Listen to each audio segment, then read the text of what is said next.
The greatest power you possess is your ability to choose.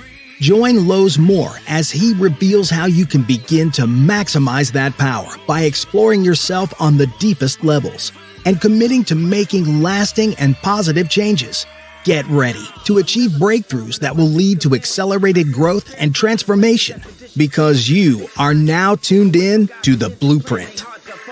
Why they actions contradict the lamb. I'm fellowshipping when I'm with the fam. That's more relations. That's forming a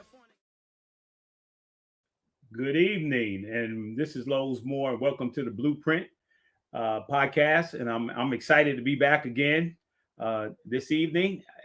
Hopefully, everybody's made an adjustment. Usually, I'm on Sundays and instead of Saturday, but tomorrow evening, I am personally being inducted into the upstate New York State Basketball Hall of Fame, High School Basketball Hall of Fame, which I'm very appreciative of, and I'm really excited about it. It's going to be in Troy, New York. On the reception starts at 4, dinner starts at 5. And there will, of course, be a number of other individuals like coaches and other players from New York who played in the state of New York. I feel very privileged to be selected into the New York State Basketball Hall of Fame. And sitting next to me, I don't want to sit dormant. This is my good friend Dan Aronson over here. Hello. And we're going to be talking to our guest, which I will introduce in a few minutes. And yeah, he's going to be very instrumental in the conversation. So I'm just excited, man. This is when you got family. Dan is family, and my guests are family. Anytime you from Mount Vernon, right?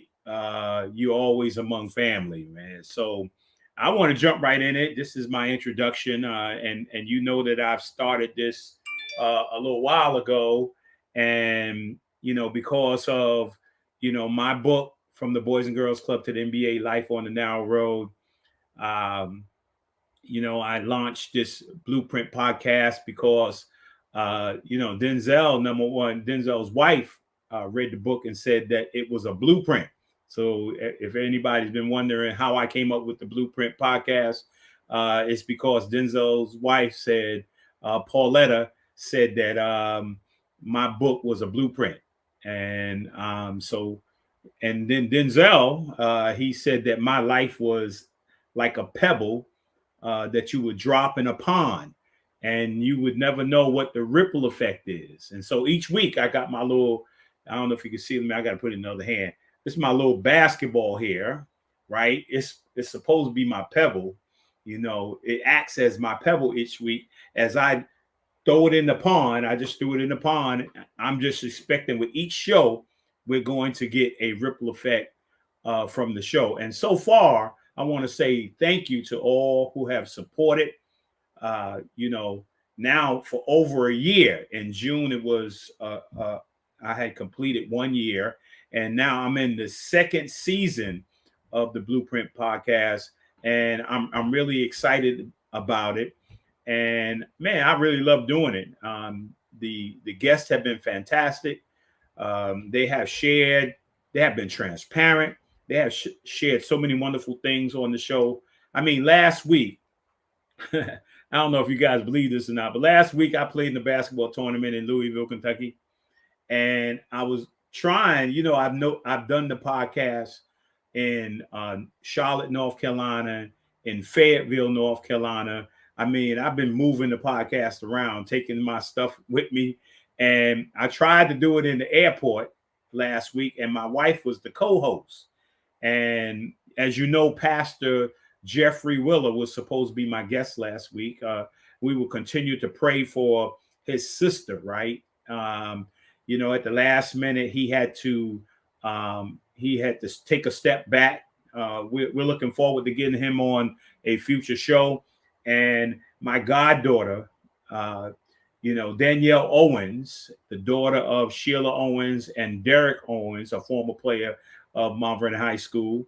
Daughter came on, and my wife was the co-host last week. Man, they were awesome last week. They were talking about mental health issues, and she was sharing. She was transparent. She was sharing some things about her life and mental illness that she was dealing with, and she talked about how God blessed her and turned that situation around, and how she got help for that.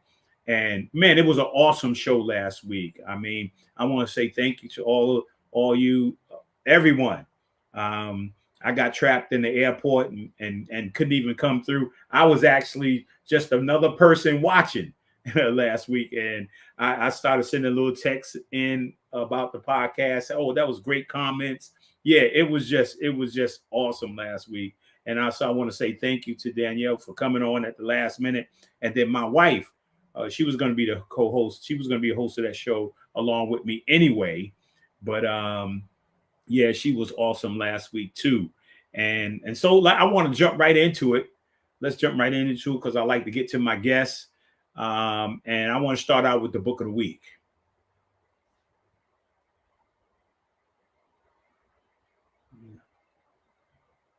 And so our book of the week is the Mount Vernon, New York, Sports Champions, Heroes, and Legends by Bruce Fabricant. I mean, this is a terrific book, man. It's at Barnes and Nobles. It's on Amazon. If you want to know about the history and legends and heroes and champions of Mount Vernon, man, get this book by Bruce. He did a wonderful job, man. I mean, he had, man, I think like 70 some people he interviewed for this book. Can you imagine 4.2 square miles? And we got 70 some legends in it. I mean, that's just awesome. Get that book. I know some people are tired of hearing about Mount Vernon, but that's okay, right? Because I will shout out any city, any town that that has so much success, so many legends, so many positive things going on. I would definitely shout out that city or that town. So hey, make sure you get that book. And here's the word of the week.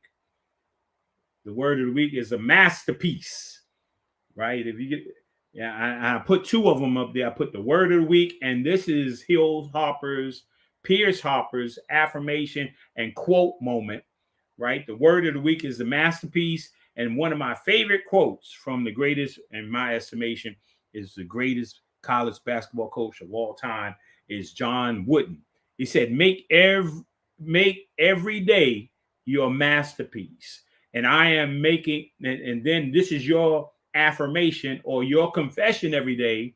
I am making today my masterpiece. Make every day your masterpiece. We don't know what tomorrow is promised. We have no idea what tomorrow is promised.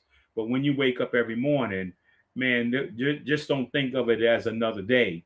Man, think of it as an opportunity, not only to be blessed because you woke up, but to be a blessing to somebody during the course of the day. Say something kind or something nice, or do something nice for somebody during the course of the day.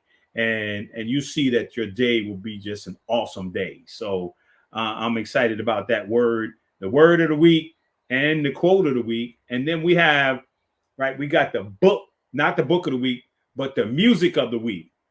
Since we're going to be dealing with Mount Vernon, we talking about Heavy D and the Boys, right? Living Large, right? They became famous for Money Earning Mount Vernon, right? You remember that? Money Earning Mount Vernon. Yeah. Heavy D and the Boys. God rest Heavy D. God rest his soul, man. I didn't really know him, but back in the day at the Boys Club, the Boys and Girls Club, they used to have these parties, and Heavy D and them used to come in. They was young guys. And that's when the whole rap world was starting to come up, come alive. And then next thing you know, I saw Heavy D and the Boys. And also, don't forget that movie. That's the movie over there, right? We're waiting for this. We've been in anticipation for this movie, 4 Square Miles of Glory. We're looking forward to it coming out, man. I've seen a number of clips. It's about the history of Mount Vernon basketball. Hey, Mount Vernon is more than basketball. The guys who play basketball, they are more than basketball, man. There's some terrific men and women who played at Mount Vernon High School and went on to do great things in college and in the pros. And we also have women. I mean, we can't leave out the women, man. We have so many fantastic women. You know, our women's team won the first women's state championship for the state of New York, right? So we got terrific women players as well as men. But here's the power: they are all nice people. They are all great people, and check this out: they are all making their mark wherever they live, wherever they work, wherever their career is. They are making a mark somewhere. If it's not here in Mount Vernon, they're making a mark somewhere. And then, of course, we're going to have a curiosity question. We're going to have a curiosity question and conversation, right? You see down there, is basketball different today? I can't wait to hear from Earl. We were just talking about this a little while ago. Dan is over here, and I'm sure a little bit later, Rudy Hackett's going to get on, and we're going to talk a little bit how different is basketball today in our curiosity conversation. And also, man, got to give a shout out, right? We got to give a shout out to the Milwaukee Bucks. This year's NBA champions. And, you know, I said I would be happy with whoever won, you know, even though I was pulling for Chris Paul because God been in there 16 years. You kind of remind me a little bit of Dr. J. If Dr. J, man, had played all them great years and didn't come out and did not come out with a championship, man, I think all of us would have been hurt. You know, I'm happy for Giannis and the Milwaukee Bucks, but man, when a guy put in as much time as Chris Paul, man, I just felt bad for him. Maybe he'll get another shot next year, and he'll get that opportunity. But again, shout out to the Milwaukee Bucks, and I want to give a shout out on September 30th. The Boys and Girls Club of Mount Vernon is having its fall gala, right? And hey. They're going to be honoring me with the Lifetime Achievement Award, right? It's going to be in New Rochelle, New York. I'm looking forward to it because, you know, Rich Gossip, one of the other board members at the Boys and Girls Club, man, I'm looking forward to being honored along with Rich. Just an awesome guy, man. Him and his family just been awesome, and I'm excited. And then coming up on the Blueprint, you know, this is tentative. But we're going to hopefully bring back Pastor Jeffrey Willer on August the 8th. And then following him, we're going to have Dr. Randy Clark from the Global Awakening Ministries. He's going to be on there on August the 15th. I'm looking forward to that. And just before I make my introduction of my tonight's guest, right? Man, it's a little hard to shout out yourself. Right. But tomorrow I'm being inducted into the New York State Basketball Hall of Fame. And man, I wanted to show you a couple of flicks. I think I got a couple of pictures from when I was in high school and college. And I think in the pros. That's me in high school right there. You know, actually that's me at West Virginia University. And, you know, that's one of me. Who's that handsome guy on the side there in the suit? That's me with the New Jersey Nets. And yeah, man, that's how excited I am. And of course, I got Dan next to me. You know, Dan was on the board for the Boys and Girls Club. He's still on the board for the Boys and Girls Club, man. And we're going to tell you about him a little bit later. But I think I got a highlight I want to show you right now. Right? You guys tell me what you think about this highlight. Remember, this is an interactive. The Blueprint is interactive. And so if you have any questions, any comments, hey, please don't hesitate to put them up on the screen, and we'll be sure to answer each and every one of them. All right, here's this highlight. Known as one of the most entertaining players to ever set foot on the Coliseum floor, Lowe's Moore dazzled the crowd as a basketball player from 1977 to 80.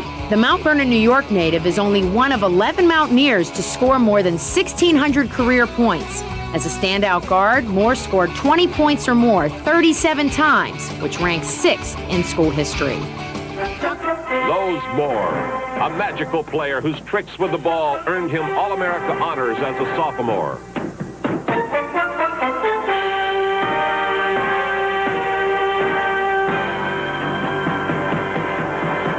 At 6'1", he can do things others must dream about.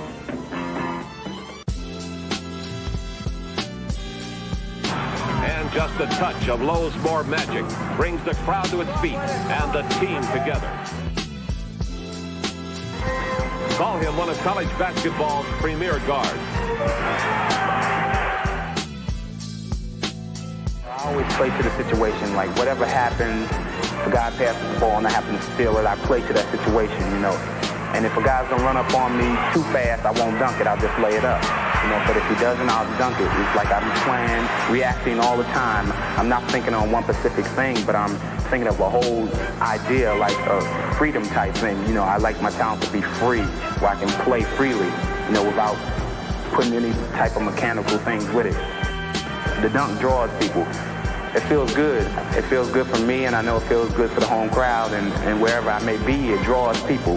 The dunk will bring some fans to your side. If I just leave the memory of being an exciting ball player and what the fans are looking for, then I'll be happy. That's been my true tradition all the way down from high school. I do things that other people don't do. I try things that other people don't try. It's just like I'm passing through, you know, and I want to leave a little saying with them or whatever, you know, that make them happy or touch their heart.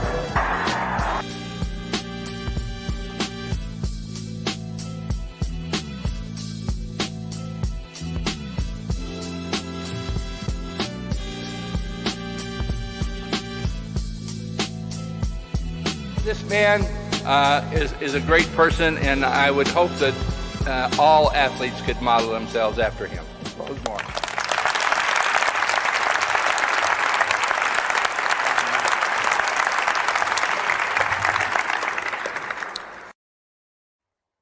Wow. Yep. Here, somebody just texted me and said, "Who's that young man right there?" Oh man! So I want to bring in, along with Dan Aronson here, to well, he's to my right, but I want to bring my man Earl Tatum onto the scene. They call him back in the day the Black Jerry West. Yeah, the Black. Hey, Earl, what's up, Earl? I'm good, man. I'm good. I enjoyed those highlights, man. I'm like, whoa. I knew you had it in you.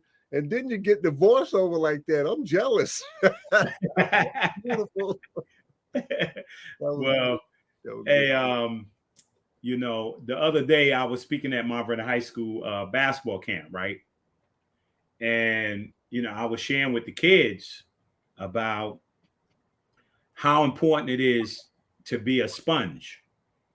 I said, you know, one of the most important thing for me was the guys who came before me, right? And I pointed to the wall up there because, you know, Gus's jersey was on the wall, your jersey was on the wall, Bill Pleasant's jersey was on the wall, right? Richie Garner's jersey was on the wall. And I said, I had a lot of people to look up to, right? And the thing is, I said, every time I was around, you would attest to this. Every time you came around, I tell the kids, when Gus came around, Earl came around, Rudy came around, anybody came around who was before me and had made the high school team and then eventually made varsity and then made it to the pros, I wanted to ask them, how did you do it? Right? Because I find today that a guy can step in the gym who's had success and they can listen to you talk and tell your story and let you leave the building without asking you how you did it. You know, no kid back when I was growing up didn't want to ask Earl or Gus questions about their game or about college or about high school. And I find it a little difficult. It's a little difficult for me today when you have legends like yourself and nobody asks you how you made it, right? And so, yeah, man, I will never forget you, because you put a discipline in me. I remember you used to tell me when you was playground teacher at 4th Street, and I was like, man, how you get so good? How you get that shot like that? And you used to say, man, I'm up 6 o'clock in the morning. I said, you up 6 o'clock in the morning where? He said, I come to the playground, 4th Street playground, 6 o'clock in the morning. I said, I'm gonna meet you out there. Now it took me a long time to become disciplined enough to get out there, right? And finally get out there at 6 o'clock in the morning. And of course, you were already there by the time I got there, right? And then you say, let's play one-on-one, right? And you told me not to take it personal. Don't take this personal, but just keep passing me the ball. And I think you just brought me out there so I could rebound for you and throw you the ball back, because you just never missed.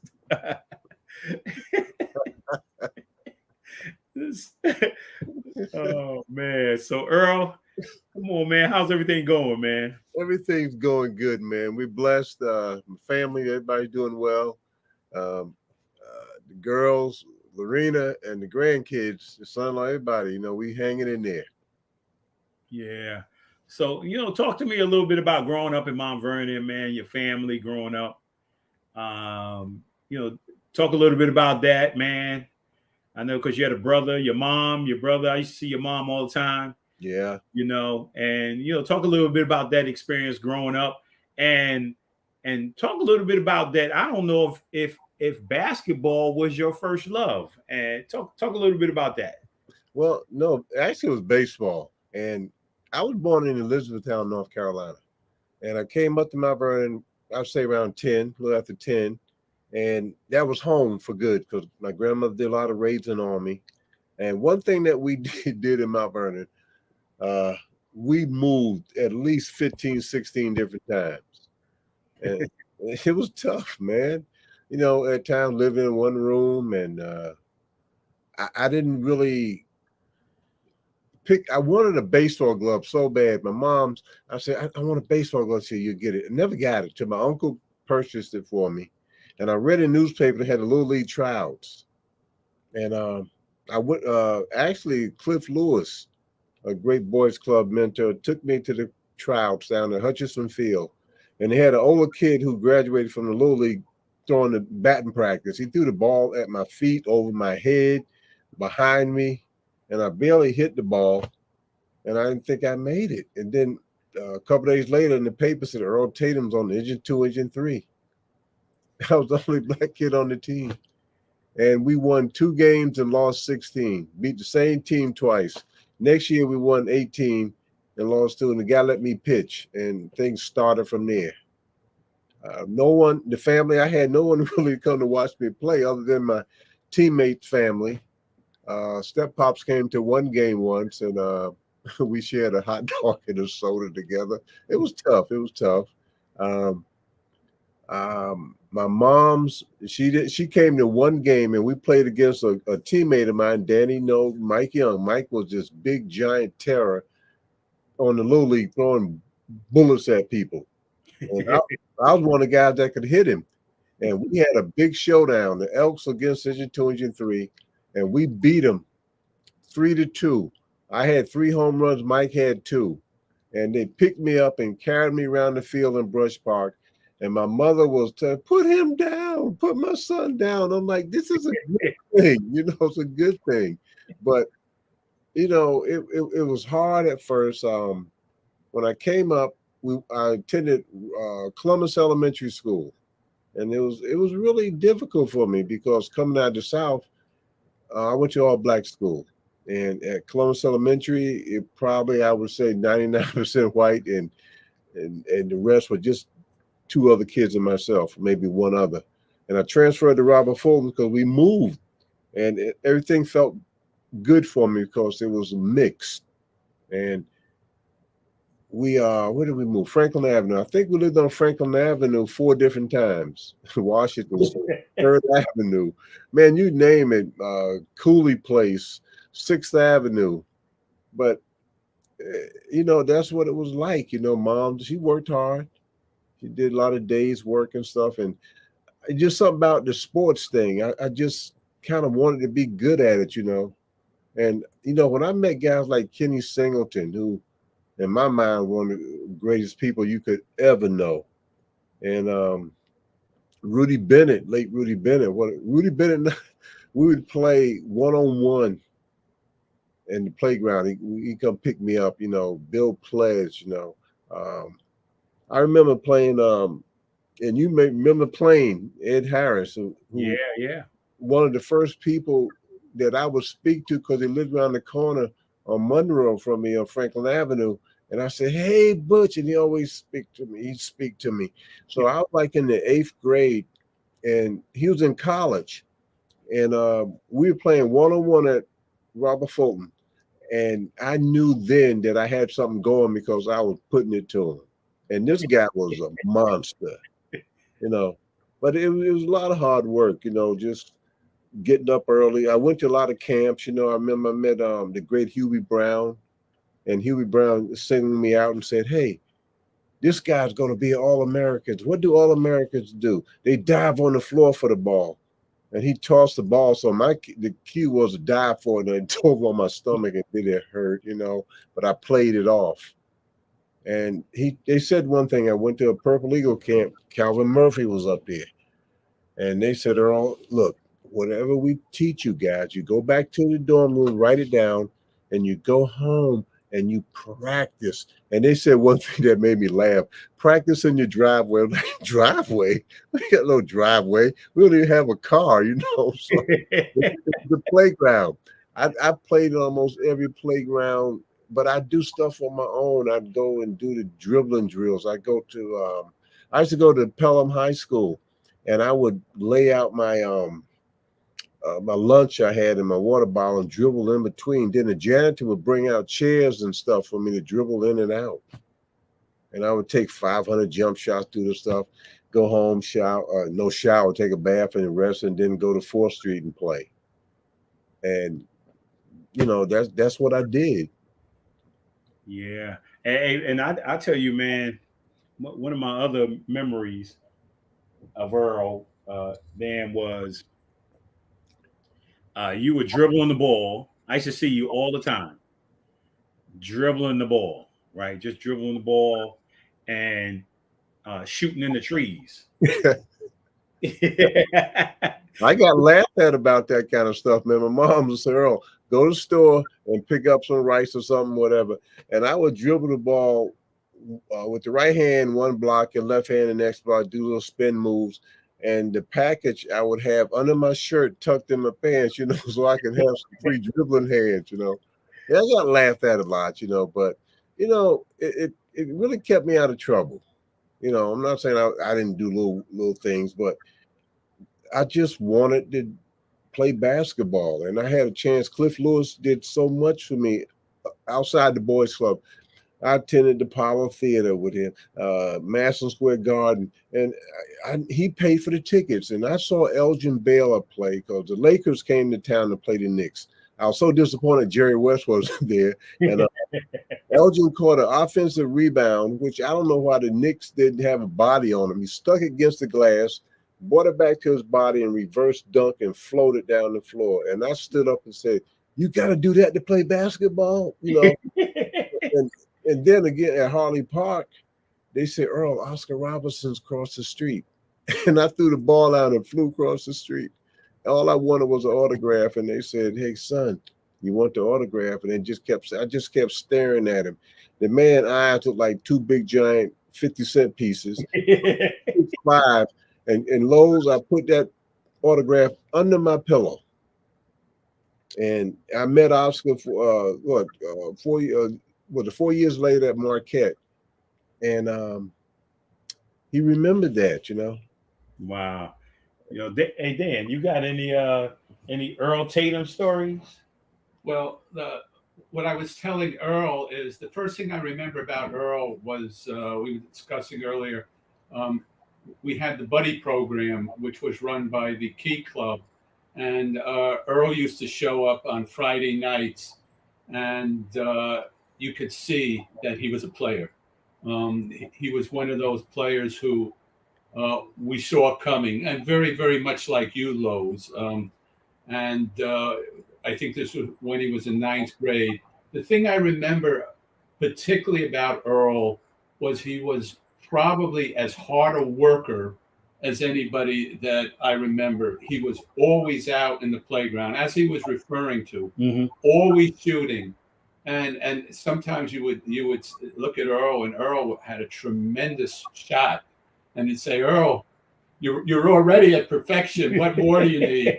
But as he said, Earl was always out there working on his game, and it was my pleasure to play one year with Earl when Earl was a junior, and there was a clear progression with him.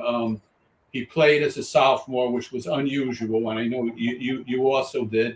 And as a sophomore, he was on the bench. As a junior, he was on that great team. He was a starter and obviously a very, very significant contributor. Then as a senior, he was the man. His progression was much like yours, because as a senior, he was an All-American. And one of the great memories I have is Earl. I'm sure you remember this. Earl going playing against Fly Williams. Oh yeah. When you were a senior, Fly Williams, I think, was playing for a school called Oakwood. I'm not sure what the name is. Glen Springs Academy. Right. Yeah. And he was you and he were the feature players. Obviously, on your team, you had some outstanding players around you, such as Gary Johnson and the Williams brothers. But you were the All-American, and it was a matchup of two All-Americans. And at the end of the day, I think you got the best of them that day.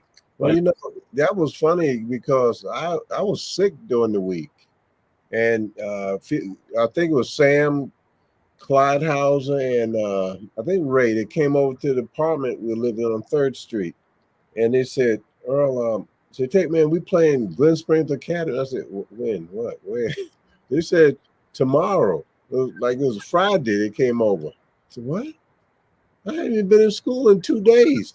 I went up to the sporting good place, Sagman's on 4th Avenue. And I got a pair of gold low-cut tennis shoes. And Mr. Lee he varnished the floor, and it was a little slippery.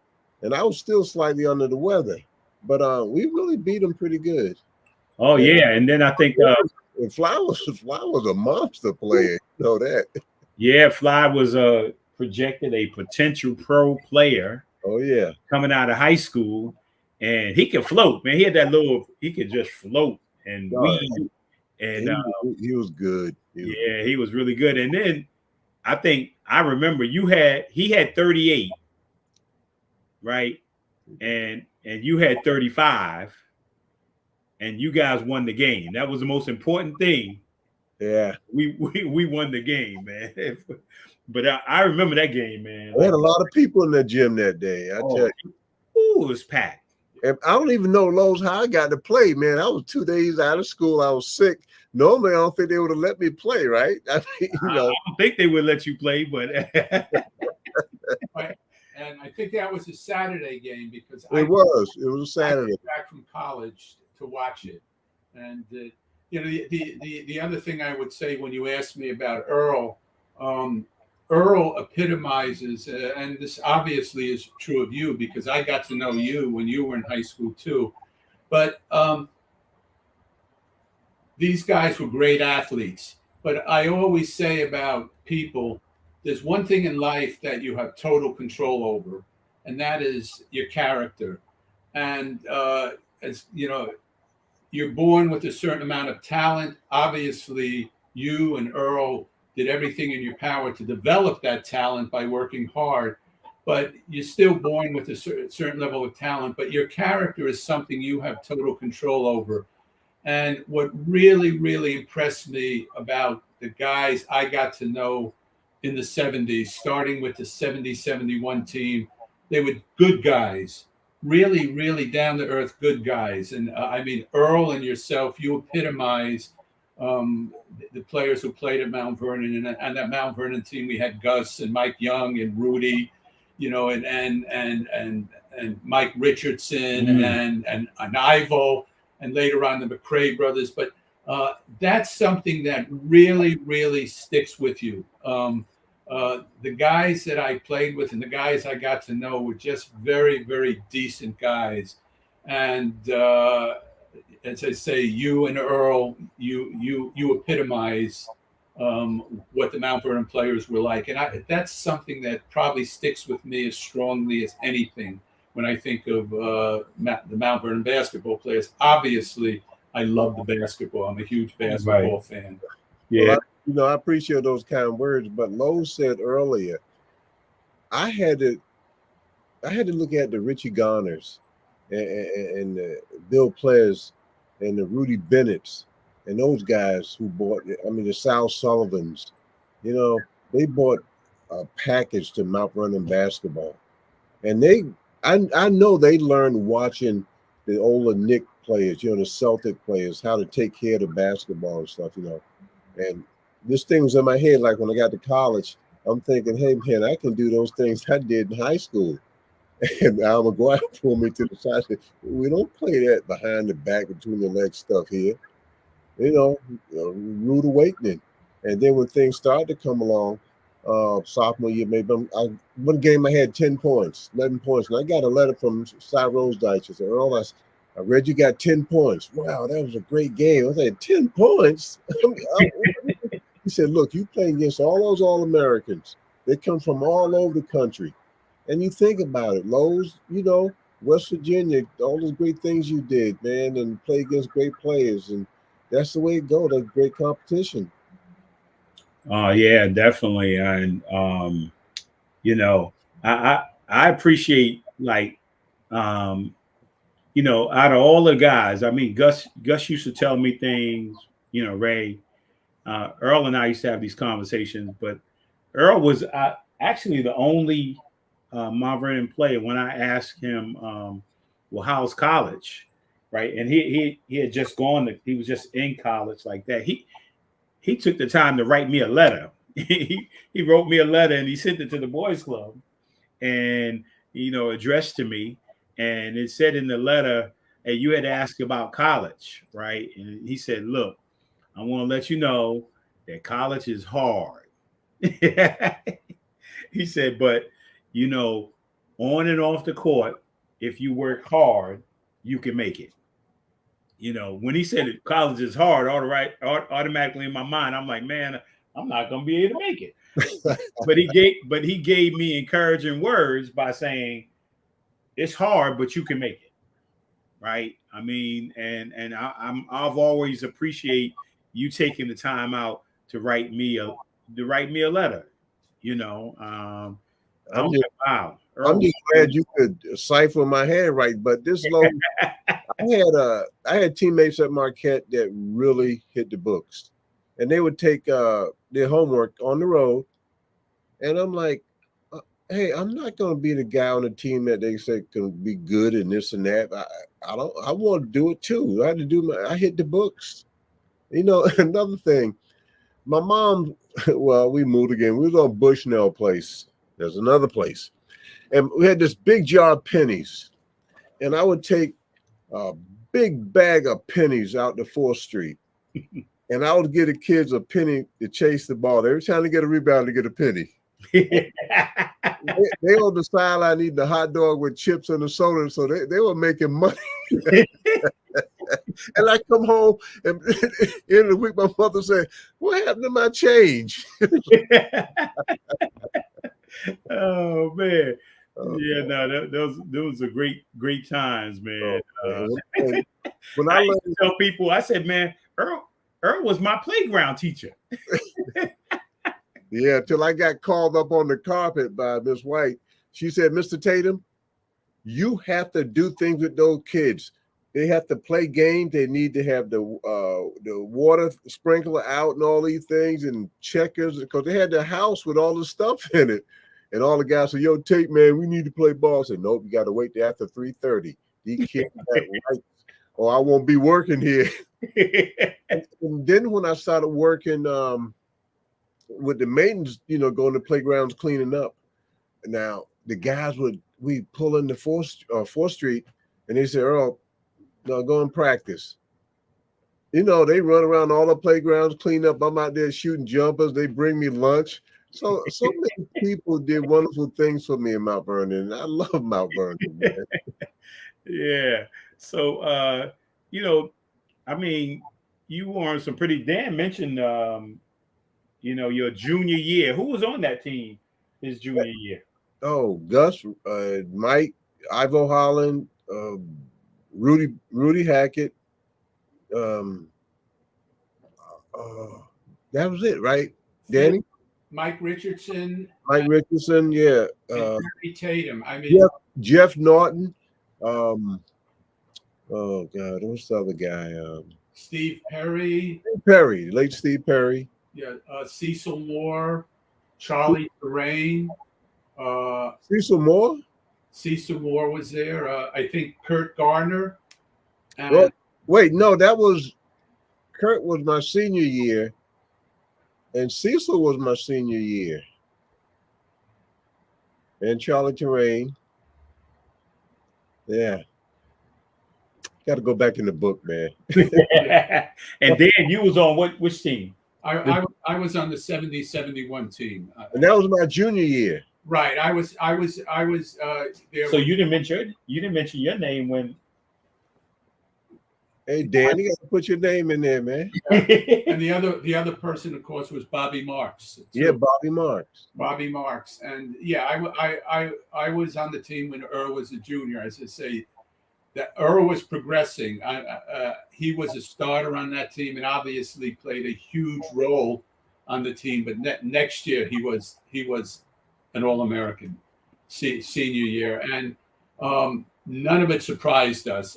From the time I first saw Earl shooting in the gym, I think everybody knew that he was coming. Yeah, he was coming, and as I say, he was also a terrific teammate. Yeah. So but being on that team was just a phenomenal thrill for me, because I'm a big basketball person, always have been. And to actually play with that type of talent, play with guys who ultimately were professional talent, that was a tremendous thrill. Right. And did you guys have to wear those circus shorts? No. No, Bill Plez. I think they still had them stuffed in their locker, in that little closet, but we didn't. But we wore the fleece jacket, and that's all we had. We didn't have long pants or anything. Oh yeah, you had the little top with the V. Yeah, some guys they'd wear them during the game my senior year, like Clyde and all of them. And then they'd come up to me in the hall and say, "Yo, Tate, man, dude from White Plains said he's gonna really get you, tear you up." I don't know what they were trying to motivate me, because I knew that wasn't going to happen. But Lowe's, you was along the time when the NBA played once a week on Sunday with Chris Schenkel. Mm-hmm. And I would go out to the playground after watching Oscar them play or Jerry and walk them and just try to do some of the things they did, And I learned about dribbling with your fingertips, because Mr. Campella had this thing at the gym. He painted the balls red, white, and blue, and they were still wet with paint. And he said, if you dribble with your fingertips, you just have paint on your fingertips. Well, I had paint on my fingertips. Guys had on the palm, they had on their head and face and clothes. And the worst thing, you couldn't get the thing off. You couldn't get the paint off. He gave us some kind of oil, man. It smelled bad for like a whole week, But I could cut the gloves out, my good gloves, man, all I had, and be out there dribbling. It was cold. I used to shovel the snow on the side, man, to be out there in the cold. Shoot. Yeah. Do you see that shot right there? You see what he just took that?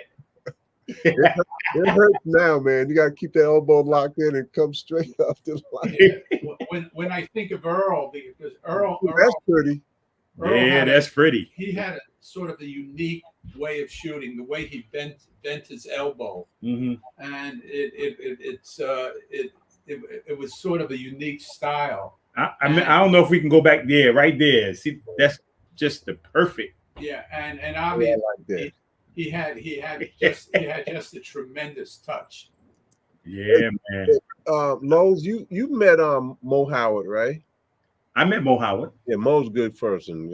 Mo's a nice basketball player too. And I was telling Bo Ellis this the other day because Bo has a fundraiser, Living Foundation. He had lost his daughter years ago, and they have one every year. Not last year. And I don't golf anymore, but I go ride around the cart with a teammate, Bill Neary. So I told Bo about. I said, Bo, do you remember my senior year when I came back to Marquette? And I had previous that summer spent a week at Lefty Driscoll basketball camp. Tons of kids all over the place. And Mo and the whole team would come walking through the court, man, bullying people out of the way. We next, we play. Earl, you want to play with us, you know? And I'm sitting down, I hear like, what's that sound, man? You know, and Mo had little baby bells on his tennis shoes. And I said, oh, man, as soon as I got back to Milwaukee, man, I went down to the store and bought me a little pair of baby bells. Uh-huh. But Lowe's, I'm telling you, you'd hear this ching, ching, ching. But when it stopped, you in trouble because I'm gone. Yeah, somebody said that follow through on that shot, man. Yeah. Yeah. Uh-huh. That's, of course, that's your daughter. She said that follow through. Yeah. You know, I told my daughter, Sherelle, you know, we was working on a jump shot, right? And my wife and I, we were going on vacation. I said, man, and she was working at the Boys and Girls Club. And I was like, look, you know, Earl's going to show up at some point during the summertime. He always comes to the Boys and Girls Club during the summertime, right? And I said, just let him take a shot for you. Said my dad, just say my dad said, take a shot for me, right? Like that. And she called me up, Earl came through, and she said, oh, Earl came in and he took a shot for me. I said, did you see it? Right? Because it was, you know, there's something magical about the way Earl, even when he just did it, it's something magical about something about his, right? It's something about his, yes, something about that shot. It was, he had a very unique motion, and I mean, obviously he was just very, very accurate, sort of a very soft shot, and smooth. Yes, yeah, and that's the first thing I remember when I saw him when he was in ninth grade on those Friday nights, just working out, just taking that shot, and just dominating play. Right. And obviously Earl was much more like yourself, was much more than just a shooter. Right. He first of all, he's, among other things, he was a terrific defensive player. You know, he had long arms. He was very, very quick. But he, obviously, you know, even though he's noted as a scorer, he could do everything. Yeah. And Earl's in the Mount Vernon Hall of Fame. He's also got his jersey retired at Mount Vernon High School, along with Bill Plez, Gus Williams, Sam Williams, Rudy Bennett, the McCray brothers, the Williams brothers, Richie Garner. They all them jerseys are on the wall over there. So Earl, tell me, like, I'll tell you a story, man. One time I was playing golf with Gus, right? And we had a caddy, right? So we had a caddy. He was on the back, and we got to our first hole, and you know, the caddy jumped off because they usually jump off the cart and they kind of go up the hill where you're hitting towards, and they're going to tell you whether the ball's inbounds, out of bounds, you know, so forth and so on. So he jumps out the cart and he runs up the hill. And Gus says to me, he said, hey, man, when I was growing up, that guy was my idol. I was like, and I was looking around. I was like, well, who is that? He's a caddy. I'm like, who is that? He said, that's David Gray, right? he was my idol growing up like that. So if Gus had an idol, who was your idol in Mount Vernon growing up? Well, mine happened to be Ed Harris and Richie Garner. Wow. I thought Richie Garner was, I mean, so smooth with handling the ball. And he had this beautiful stop and go and step back. None of this step back and jump over 2 other feet traveling. None of that. he was just so good at it. I had a chance to go to a basketball camp, a Purple Eagle basketball camp with Coach Frank Layden. And also they were trying to recruit me. And Calvin Murphy came up there. And Calvin, they had a senior guy they were looking at, and Calvin placed the guy at mid-court, told him, dribble down to the baseline. And Calvin had 2 balls under the basket and beat him down and back, dribbling 2 basketballs. I'm like, oh. And then they said Calvin Murphy too low to dunk. Then the guy goes by the guy and goes up and slammed the ball down. Then his jump shot was so pretty. But they had another gentleman up there who was a camp counselor. And he was telling you about that last bounce and going up with the elbow in and stuff. Because when I had hair on my head many years ago, I used to go home and I used to see like a dirt spot in my afro. That means I had the ball laying over here. And I had to learn the ball is like grab the thumb, elbow in, come up. Now you can see, So that's right. and okay, so Richie Garner. Richie had a nice jump shot too. Oh yes, and Bill. Don't forget Bill Ples. Oh yeah, I was talking to Bill. Bill told me to tell you guys hello. I was talking to him yesterday. Oh. Did you get a chance to call him? I called him, left a message. But okay. Bill Ples, now I was introduced him by Mr. Coleman, and we started. He said, "Earl, I want you to meet Bill Ples." And I've seen his picture in the paper, sticking balls on the backboard, face on the other side of the rim and stuff. I'm like, man.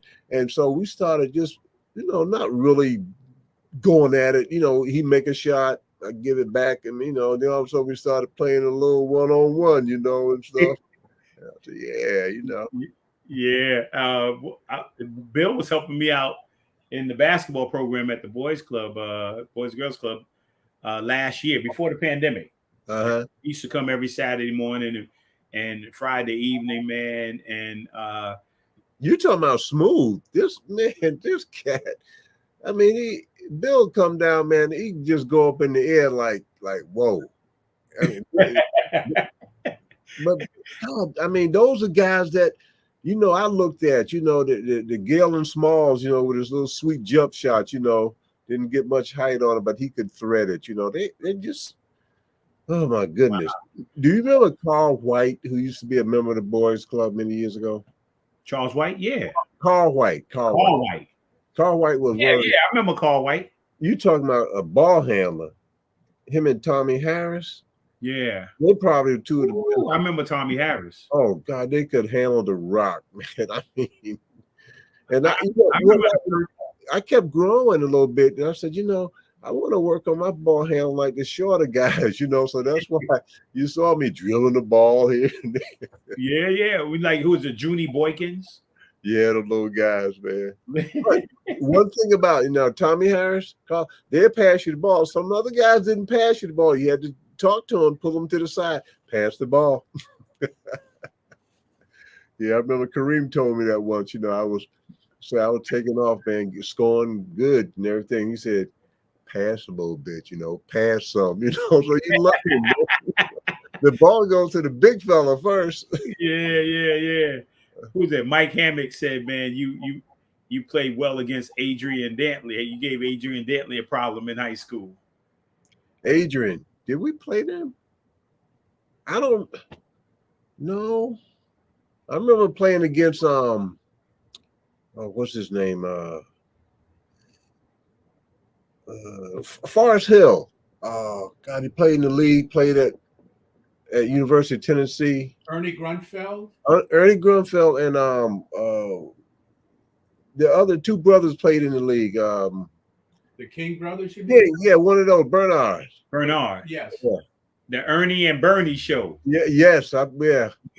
Hey, you know what happened during that game, man? We played out there at Long Island Gym where the Nets played. a preliminary game, and we won the game, but Ernie and I had a little confrontation. We got thrown out of the game. Wow. Earl got thrown out of the game? Ernie and I. No, But he said Ernie and him got thrown out. Right. We got thrown out of the game because we had a little pushing thing, and they went to the score table and reinstated us back in the game. Now, you know, whoever did that before in high school, you know? But hey, I tell you, Lowe's, there's been some funny moments though. It was one with Bernard King, who was dynamite player, and we were playing the Nets, and Bernard had the ball, and he had a little guard on him. I'm not gonna mention the name, and he said, "Yo, I got a mouse on me," and the referee start laughing. Oh man! So Earl, you probably remember this story. I was doing a fantasy camp with Bobby Huggins, and I was down there, and we actually were coaching. You had to pay a certain amount of money to get into this fantasy camp, and you had to be older than 35 years old. And then I guess the Legends of West Virginia, which I was included. Jerry West was there. Hot Rod Hundley was there. Joe Alexander, he was just coming out. He was playing with the Milwaukee Bucks, and so we were actually coaching teams. And I don't know if you remember, I was talking to Jerry, right, at the fantasy camp, and I could not believe, as Jerry was talking to me, that he sounded just like Earl Tatum. Oh, shit. I remember you told me about mannerism, all his mannerisms, and he was doing something on shooting with some of the guys, and he was talking to the guys, and he had that same motion, right, and the same mannerisms that Earl had, and he hit like 18 straight shots, right, and after. I said, man, you remind me so much of Earl Tatum. He said, oh, man, I drafted Earl Tatum. You know, like that. Yeah, like that. And I said, man, and that's when I call Earl, right? I call Earl on the phone, and it was like two guys talking, twins talking.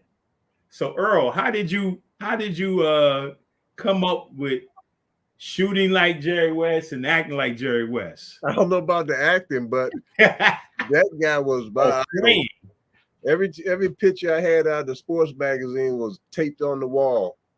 And Al McGuire came up to get me, recruit me, talk to my moms. But see, I actually had a shot to go to Indiana, also play baseball. When Bobby Knight came to the high school, he brought the baseball coach. And John Von Bargen talked me into going to see Al, and Al came, and he must have walked by the bedroom because it was like a shotgun situation, bedroom, living room. And then at the high school, he said, you know, we need a big guard. I'm going to call you the Black Jerry West. You know, I'm like, oh, you know, I had my dashiki on and stuff, you know, stuff. Okay, yeah, you know, all right, yeah. I mean, I like that, but they never played me at guard. But the Bucks came in town playing the Lakers. They beat the Lakers. And Wilt was playing. They had that 33-game win streak, and Jerry walked right by me. I was sitting on the scores table, man. I was like frozen. You know, and if he didn't play in the game, I didn't want to watch the game.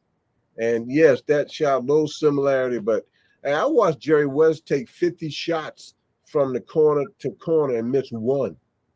Because I made a mistake and said something like, Jerry, if I was your age, man, I want to tear you up. He didn't say anything. And then 2 weeks later, he said, you ready? And I was going home to the apartment. So the first time he got the ball, Lowe's, I can tell you this one thing. If you're playing golf and you play golf, you know, like when you actually whiff on the ball and you try to play it off like, you know, you did on purpose. Mm-hmm. That's what he did, boom, boom, and he was bringing the ball out of the net. And I'm like, I was still frozen. He was laughing. You know, I won the game, but, man, that man was so great. Yeah, I wanted to kind of copy some of his styles, man, because I love that when he dribble in the lane, he pump fake and step in, and Oh yeah, I mean, when I was at the end of my sophomore year, I had a really good sophomore year, and um, somebody, uh, I was down on the court in the Coliseum. I was working out. I was the only person in the Coliseum, the whole giant Coliseum. I was the only one in the gym and just working out. Working on my game. And some kid came down and said, "Hey, somebody want to see you in the basketball office." Right? So I put the ball. I'm like, man, who messing up my workout? And so I go upstairs and I open the door and Jerry West was there. He said, "I came in to work out with you." Oh. Right. And then he went back downstairs. We went back down in the Coliseum, and for about 2 hours, man, he talked to me about some different stuff and talked to me about my experience at the Coliseum. He showed me some little techniques and stuff like that.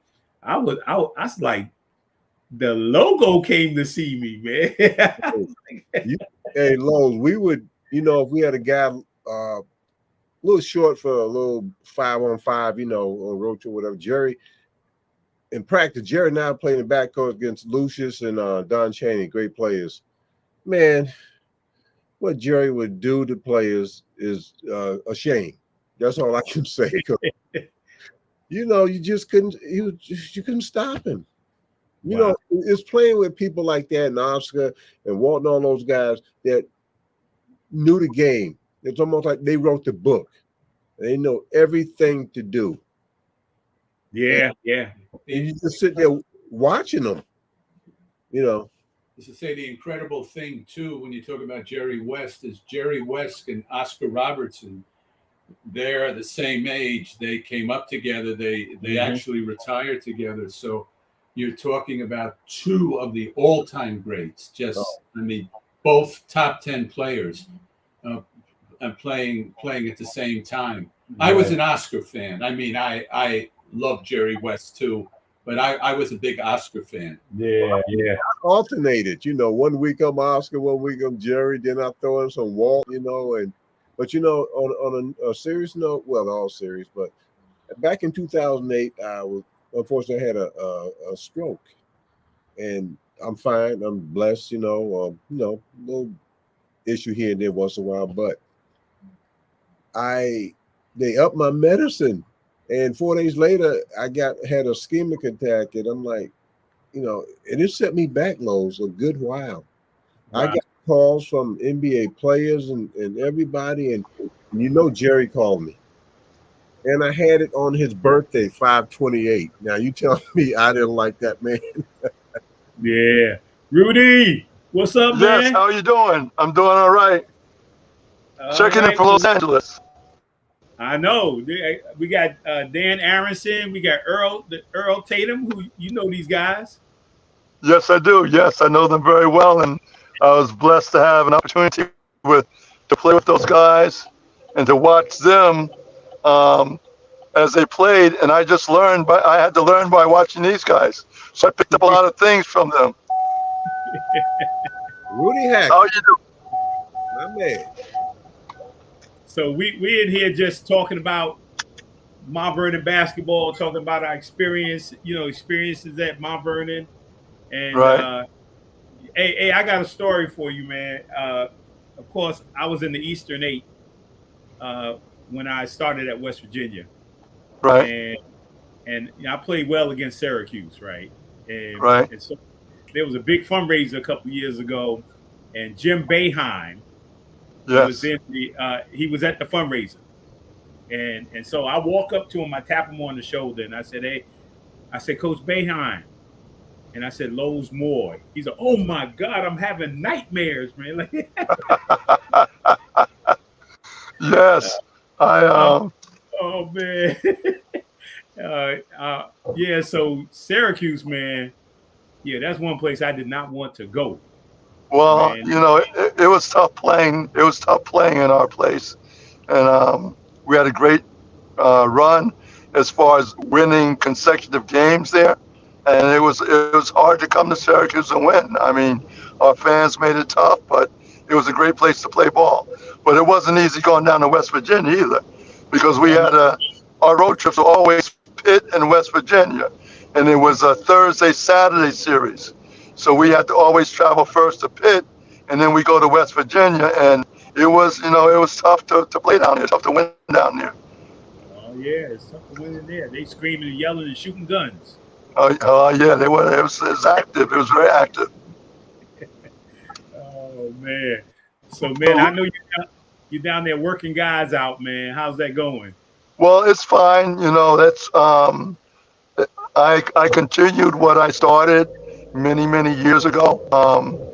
I don't know. I think I learned the process of working out watching Earl.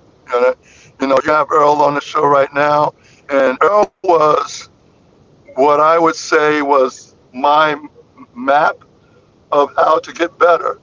Because I only started playing basketball when I was 16 years old. I wasn't a player like these guys who started back in the boys' clubs back when they were 7 and 8 years old. I was playing baseball and football, Pop Warner football, and I didn't start playing basketball until I was 16. And when I started playing basketball, I really didn't know how to play, and I was already a junior in high school, and I had to figure out, well, how was I going to learn how to play and get better? So I would watch Earl, and Earl had this way of practicing repetitively, and he did things over and over and over again until he got it right, until it was to perfection. And I would actually see him get better doing what he did.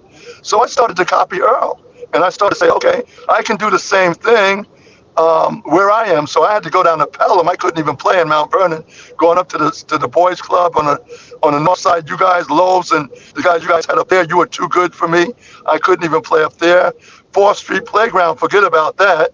That was so far advanced. And the South Side Boys Club offered play, but I wasn't at that level either. So I had to go all the way down to Pelham, and I would go down to the high school at Pelham there, and I would practice there. And I come back up, and I started coming back up and go over and watch Earl practice. And Earl would do things over and over again. And I said, okay, I'm going to learn how to play basketball this way. So I just watched Earl and saw how he got better and started to do it his way. You didn't want to go to practice with Earl, though. Earl was the most boring practice you'd ever seen, because he'd do one thing. You know who Earl was? Earl was like Kobe Bryant. I found it. Kobe did the same thing out here. You went to watch him practice and you think, oh, you're going to see all of these great things. No, you're going to see a guy who's out there concentrated and focused on one or two things, working on those two things, and that's how he got better. I remember talking to Jerry West about Earl, and he said, Earl has the greatest work ethic. This the most mature player coming out of college. They're one of the most mature players that we've ever seen. And his practice ethic and the way he learns things, that's what's going to make him a great Laker. And, that's why we drafted him. And I said, man, that's really great. I'm so proud of Earl. But that's what they saw. They saw in Earl what I saw when he was younger. And I said to Jerry, Jerry, Earl has always practiced like that. Even when he was back in high school, he did those same things. So I was proud of Earl, the way he did those things, and, the way he got better and the things that he achieved. That was, it was something that I looked forward to. Yeah, man. And let me tell you, I was excited. I'm a young guy, right? And I was excited. You guys played at the every year. I don't know if it was every year, but I remember going to the Garden in the Christmas. Remember the Christmas tournament? You guys Christmas tournaments, right. Yeah, I think y'all played against Fordham. Y'all played against Fordham? Yeah, there's the ECAC Holiday Festival. Yeah, man, that was awesome, man. Place was jam-packed, and I was out there. That's Rudy. That's Rudy Hackett. He's from Mount Vernon. He's from Mount Vernon. Something I always wondered about that, Lowe's, and it didn't hit me until, remember we had that reunion a few years back at Mount Vernon High School, and all of the guys came back, my Bray brothers and Mike and Earl and everybody came back to Mount Vernon High School. And I heard you guys talk about that, how you guys looked up to us as, wow, those guys out there playing. And they're from Mount Vernon, and we grew up with those guys. And I didn't realize that I was one of those guys that you guys looked up to. And I had no idea that you and Lowe's and Ray Williams and all of the guys that were in back of us, you guys looked up. And believe me, when you guys started playing, we did the same thing. I talked to Gus about it. I said, Gus, wasn't it exciting to see the guys, the younger guys, get up and play and see Lowe's play, and to see the McRae brothers play at Louisville and win the NCAA championship, and see Earl play at Marquette. And, it was just a great thing to see all of these guys from Mount Vernon out there playing basketball and doing their thing. And we all looked up to each other and cared about each other, and we're proud to be from Mount Vernon and proud of the compliments that the guys were getting out there and playing. So it was something, that I was a part of, and I didn't even realize that I was a part of it until one day I woke up and said, wow, man, these guys really, they looked up to us too. Just like, we looked at them when they played, they looked up to us, and we helped them and we challenged them to do the things that they did after us. And even to see, Rodney go and win an NBA championship with the Bulls. I mean, Gus win it with the Seattle Supersonics. I mean, to see Earl play with the Lakers and score more points in the quarter than any other Laker. And, I just can't, Ray following Gus and Lowe's getting in there in the NBA playing. And, and I'm saying, wow, we had so much talent, so many things to be proud of. And I'm just happy to be a part of that story. Well, I tell you, let me tell you something. I'll tell you the story. I was so excited. I was my senior year, and my agent, John Brinker Jr., Mr. Brinker, who was the commissioner of recreation. Commissioner of recreation, right? Yes, and his brother Ralph Brinker, who pitched for the Los Angeles Brooklyn Dodgers, Dodgers, yes. Yeah, Mr. Brinker called me up and said that his son was going into the sports agency business. He wanted to represent me. So before the draft, he flew me out to California, right before the draft. And so I was working out. He took a couple of gyms to work out. And then one day he dropped me off at UCLA. He said they're usually playing around this time from UCLA. And I'll never forget walking in UCLA's Coliseum. And I walked out. I was upstairs. So I walked right in, walked out. And I looked over to my my right. And I was like, that guy looked like Rudy Hackett. And then all of a sudden, then Gus came out, and then Ray came out. And I remember we went down on the floor, and they had Rocket Rod Foster and all those guys. And we took the four of us and just picked up another guy. And man, we balled out, man. That was like, for me, that was like the most awesome experience. I'm out here with Gus, Ray, and Rudy, right? And I'm about to be drafted in the NBA. And man, we out here balling. We showing them like what we from Mount Vernon. And all them guys from California was like, where you guys from, man? And I think they kind of knew Gus because he played at USC, right? So they kind of knew Gus, but they didn't know the rest of us, man. And I tell you, that was one of my most vivid memories, man, and powerful memories in my growth, man. I just wanted to make you guys proud, man, because you guys showed us the way. Well, I think you were. You're a wonderful ball player, but a lot of people don't understand that Rudy has such a wonderful, kind heart. And my girls today, grown women, Rudy will send them books from Europe, and they would just, in fact, one time, not too long ago, they said, is he going to send us any more books? I don't think Rudy's in Europe anymore. Yeah. Can I just a couple questions for Rudy? I think Rudy he got knocked out, but he should be back in a moment though. Okay. He's gonna have to call back in. Okay, when he calls back in. Yeah, Lowe's, you did it, man.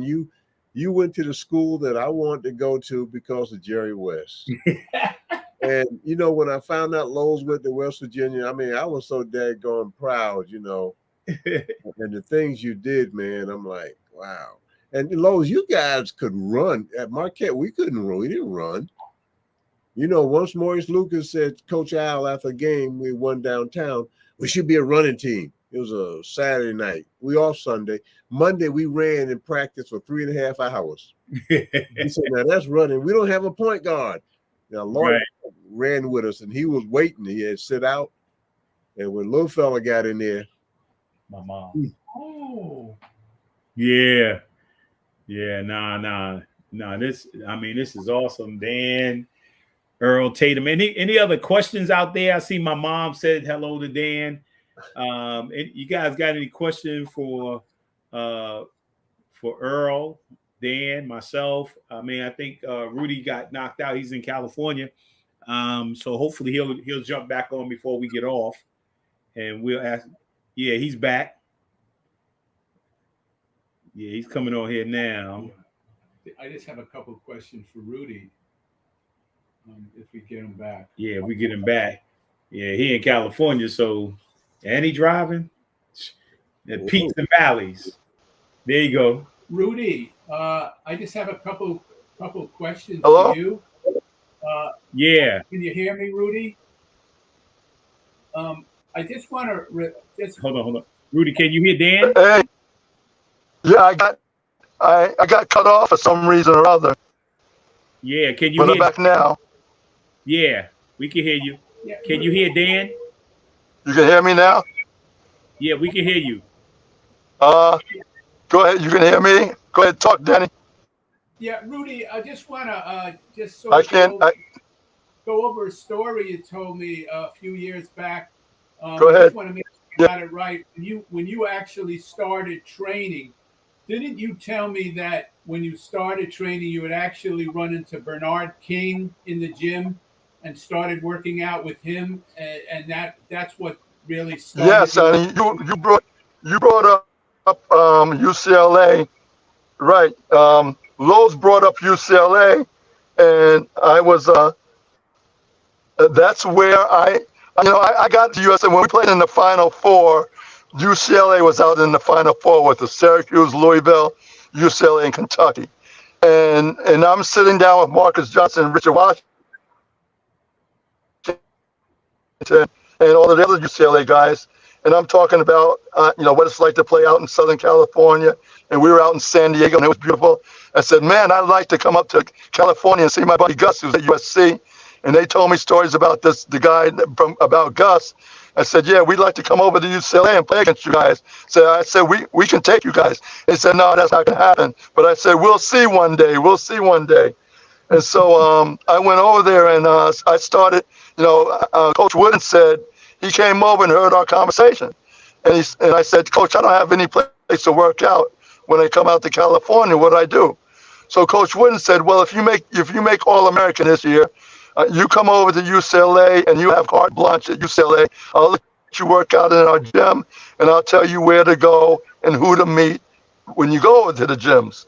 So as soon as I found out that I made UPI second-team All-American and I flew out to California, I hooked up with Marcus and Richard, and we went over to UCLA, and I went up to Coach Wooden, and he said, congratulations, Rudy. It's really great honor that you accomplished. And look, your first workout today over at UCLA, I want you to go over to the gym at 8 o'clock. So I went over to the women's building at 8 o'clock. On the nose, 8 o'clock I got there, and I walk into the gym, and there are two guys over there. And I go over there and introduce myself to them, and it's Sidney Wicks and Curtis Rowe. Whoa. And so I was in awe of these guys. I saw these guys on television, and I'm saying this was UCLA, and this was Sidney Wicks and Curtis Rowe, and I'm sitting here working out with these guys. And they asked me, how'd you get over here? And I said, Coach Wooden sent me. He said, okay, well, let's go. Let's get to work. And I started working out with them. And from them, it went to Kareem and Walton. And from there, it went to Mike Warren and Lucius Allen. And then I had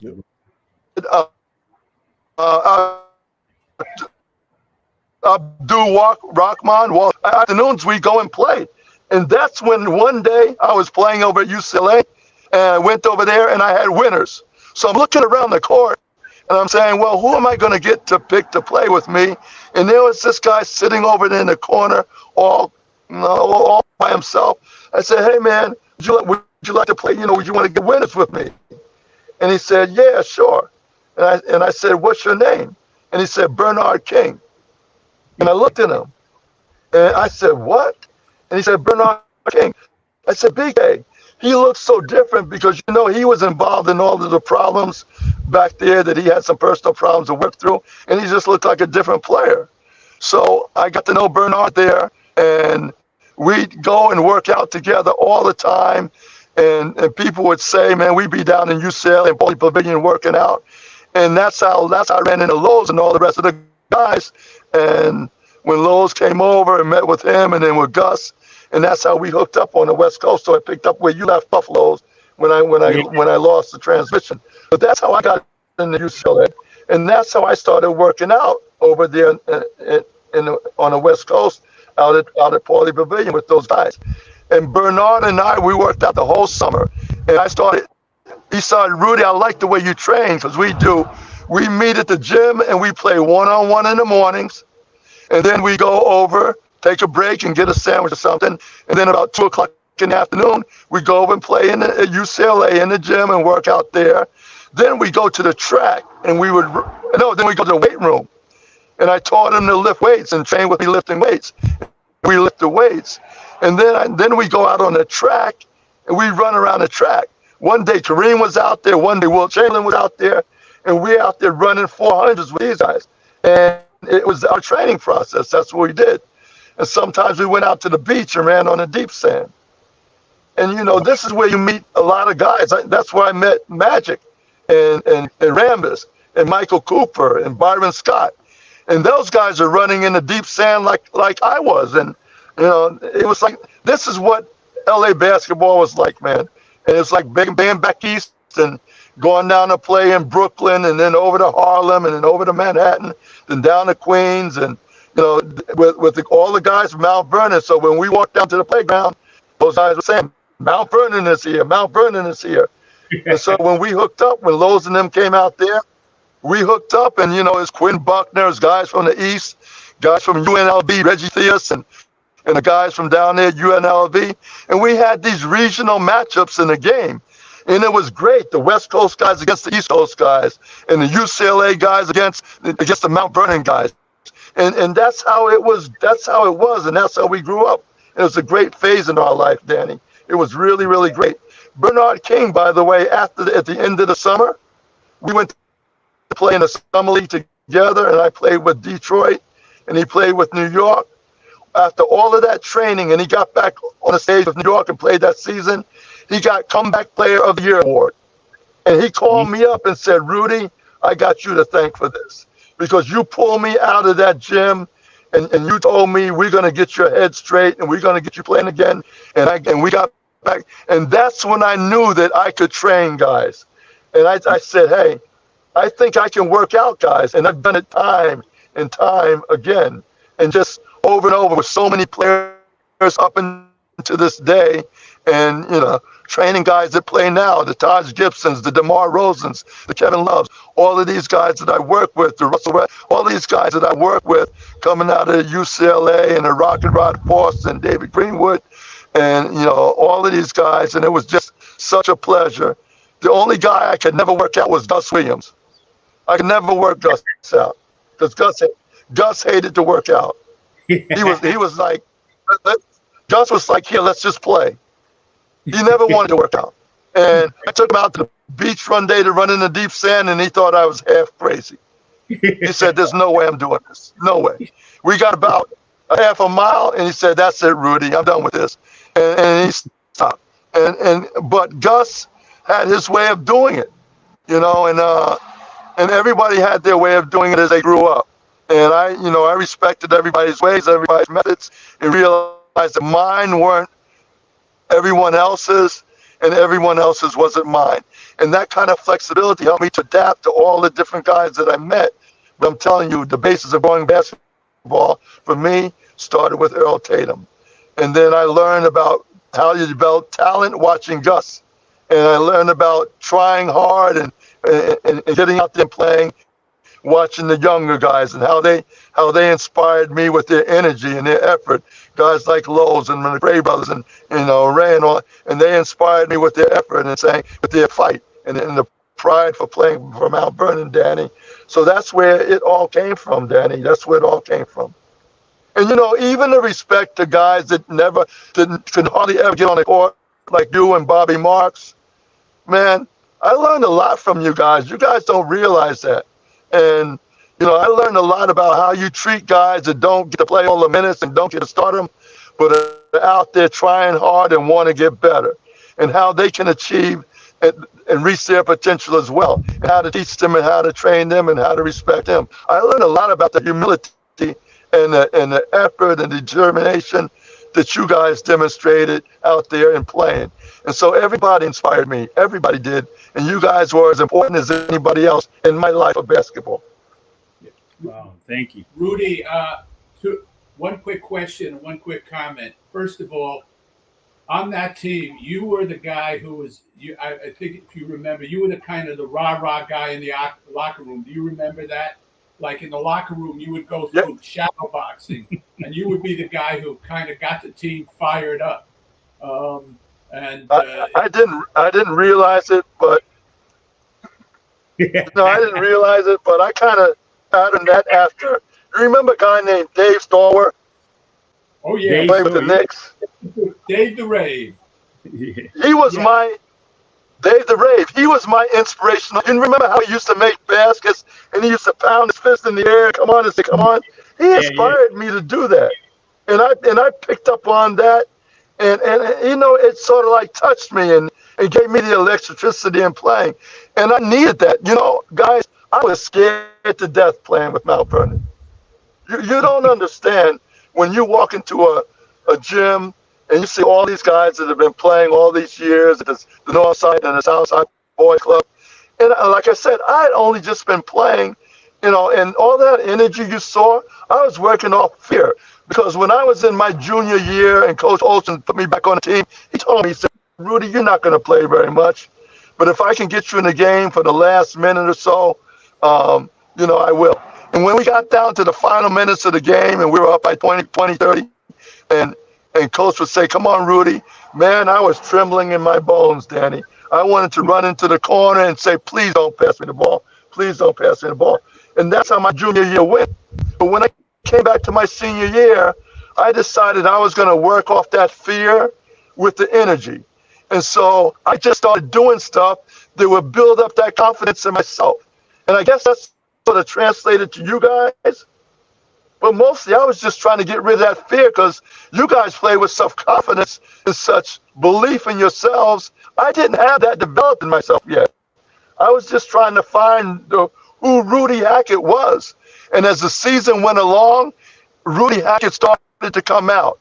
And I started to believe in myself. And I started to play. And I started to believe, I can play with you guys. I can play with you guys. But you guys brought me along. But that energy and that what you saw in the locker room, Danny, that was fear working out of me through, doing all the things that I did. And bringing that energy sort of got rid of that fear for me and helped me build confidence in myself. The other thing I remember very, very much about that team with you, we had a lot of fun. There was a lot of camaraderie. For example, we had a lot of enjoyment with your father. I remember your father very, very well. I even remember your high school girlfriend. Her name was Kathy. Remember, right? I mean, in other words, there was a lot of camaraderie with the team, and we had a lot of enjoyment, a lot of good times. And you guys were really good natured. I mean, we took that was big. Yeah. We took basketball very seriously, but also we had a lot of enjoyment. And I remember that well. And the last thing I'll say, it was fun being with that. It was like being in a family. Because I mentioned this to Earl, and the thing that I remember, as blessed as I was to play with great players, It was a phenomenal experience. But I mentioned that the guys from Mount Vernon were really, really good guys, and that's really even stands out more. We were talking about that with Earl early on. Talking about Earl and talking about Lowe's and Gus and the McRae brothers, and obviously yourself. And that is something that that memory for me is probably stronger than anything else. You all were really, really down to earth, really decent. Thank you very much, Danny. Yeah. Thank you very much, Danny. And you're right. That was the spirit that we had going through our team, and it was fun. We had fun together. We treated each other with respect. We cared about each other, and that was what brought us together more as a family and helped us to even play together even more on the court, because we just were selfless out there. We cared about the other guy more than we cared about ourselves.